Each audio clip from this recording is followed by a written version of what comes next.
Catalunya és una destinació turística capdavantera i reconeguda internacionalment, però necessita posar en valor i de forma sostenible tot el seu patrimoni rural, litoral i de muntanya.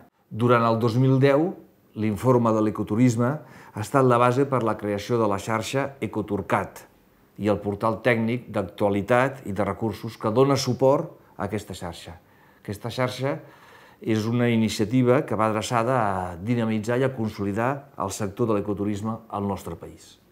L'ecoturisme ha de contribuir a conservar els llocs que els turistes visiten, aportant recursos econòmics o d'altres maneres, ha d'ajudar la població local, ha d'oferir oportunitats de feina a la gent que viu prop dels espais naturals on té lloc l'activitat, ha de minimitzar l'impacte ambiental que té l'activitat turística sobre aquells espais naturals, a través de regulacions, mesures de reducció de l'impacte, etc.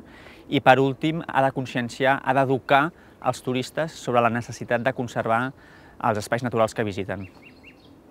El portal Ecoturcat és una eina tècnica, no pas una eina de promoció turística, que neix al servei dels agents, dels experts, de les organitzacions que es dediquen a l'ecoturisme. Té 4 funcions principals.